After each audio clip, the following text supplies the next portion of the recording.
Nah, bismillah. Assalamualaikum warahmatullahi wabarakatuh. Alhamdulillah wassalatu wassalamu ala Rasulillah amma ba'du. Nah, surat Al-Qiyamah ayat selanjutnya 16 sampai 25 Allah Subhanahu wa taala menerangkan tentang turunnya Al-Qur'an dan menjadikannya terjaga dari tambahan dan pengurangan serta jelas makna dan hukumnya. Dan Allah Subhanahu wa taala menjamin bagi orang yang berpegang teguh dengannya bahwa mereka tidak akan tersesat di dunia dan tidak akan sengsara di akhirat. Allah Subhanahu wa taala mengatakan la tuharrik bihi lisanaka lita'jala bih.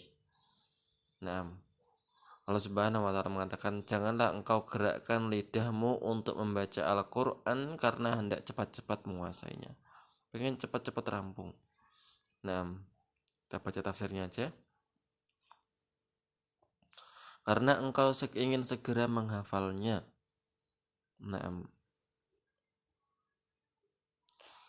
Dan melupakan tajwidnya, melupakan tartilnya, melupakan makna di dalamnya. Nggak usah kesusu. Inna alaina jam'ahu wa qur'ana. Ini sebenarnya khitabnya, pembicaranya kepada Nabi Shallallahu Alaihi Wasallam.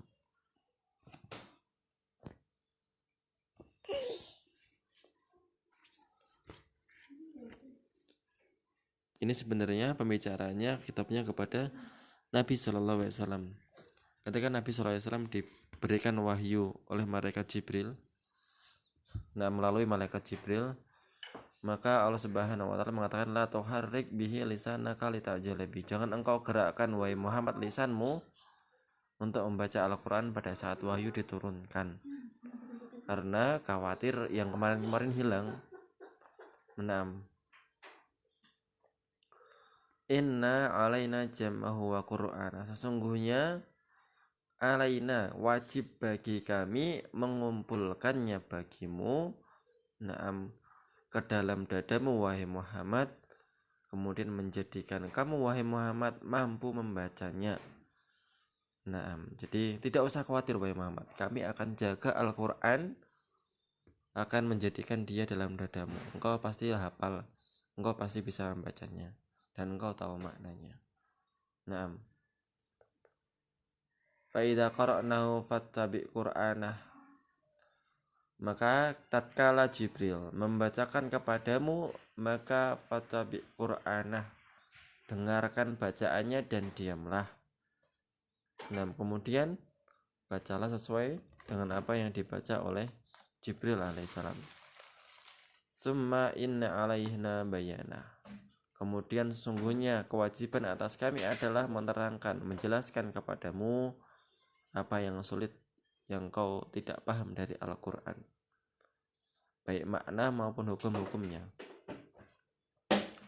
Kalla bal tuhibbunal ajilah.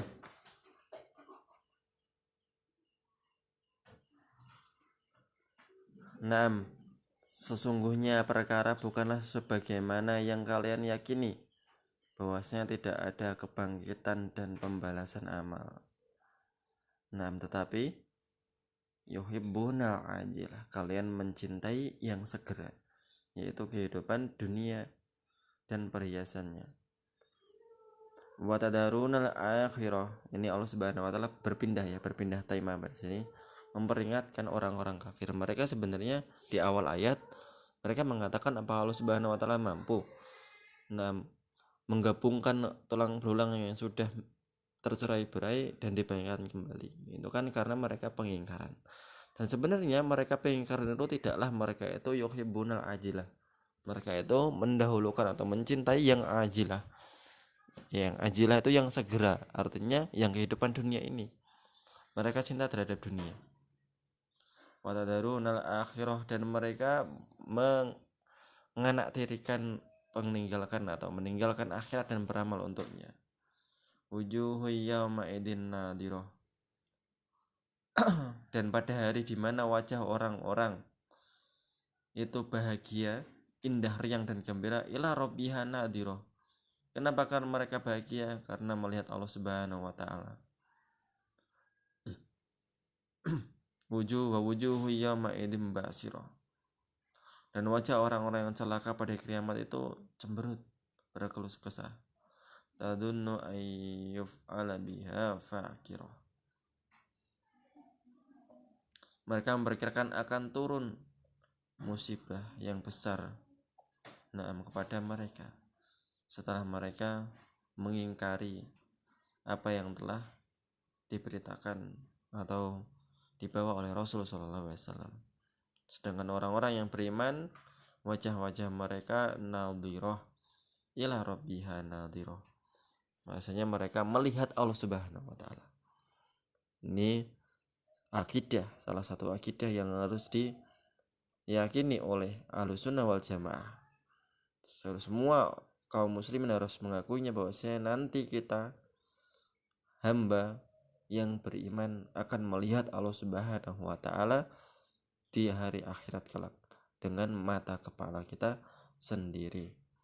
Dan barang siapa yang bisa melihat Allah Subhanahu wa taala dengan wajah berseri-seri, maka itu adalah kenikmatan puncak kenikmatan surga.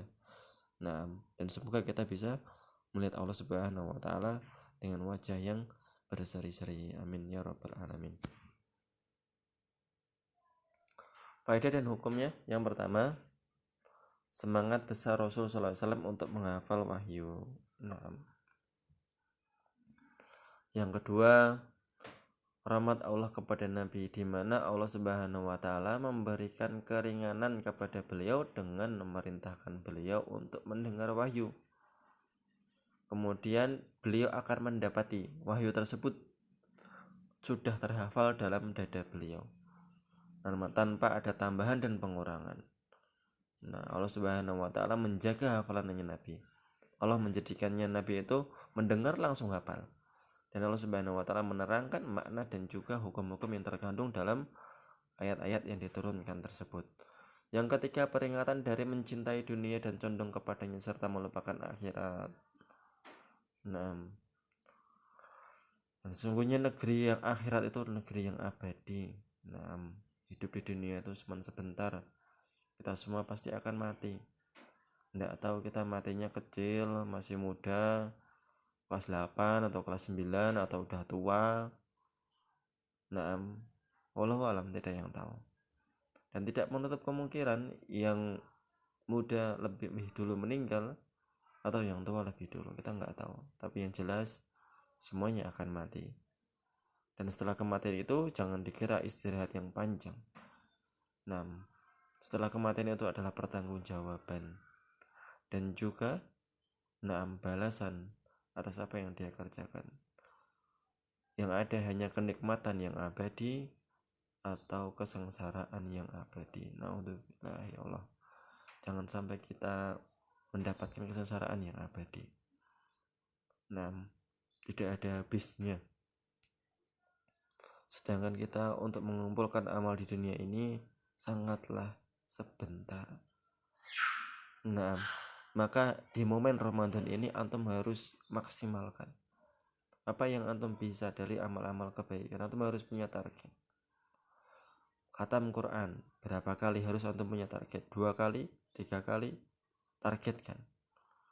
Terus kemudian sholat jamaah enggak ketinggalan takbiratul ihram, targetkan. Sholat rawatib 12 rakaat sehari semalam, targetkan. Sholat tarawih sampai selesai bersama imam 30 hari atau 1 bulan penuh, targetkan. Memberi makan orang yang berpuasa minimal sekali dalam 1 bulan, targetkan seperti itu. Antum harus punya target agar antum tidak membuang-buang waktu dengan main HP di rumah. Turu main HP. Kalau lemes ya udah baca kitab tauhid, khatam 1 bulan, atau apalagi intinya ya hal-hal yang berkaitan dengan kebaikan. Mumpung di bulan Ramadan itu hawanya beda, itu sangat mudah sekali melakukan kebaikan, makanya maksimalkan. Yang keempat, kenikmatan terbesar bagi kaum mukmin yaitu di surga, yaitu melihat Allah Subhanahu wa taala. Yang kelima, orang kafir di dunia tertawa berfoya-foya dan senang-senang, tapi di akhirat mereka kebalikannya, sedih, khawatir, takut. Adapun wajah kaum mukminin di surga sangat berseri-seri. Ta'rifu fi wujuhim nadratan na'im. Diketahui dari wajah mereka kesenangan yang penuh dengan kenikmatan. Masyaallah ya. Naam. Aku qouli hada. Naam. Assalamualaikum warahmatullahi wabarakatuh. Besok pengumpulan tugas terakhir segera dikumpulkan. Lewat dari itu saya tidak terima ya. Naam. Assalamualaikum.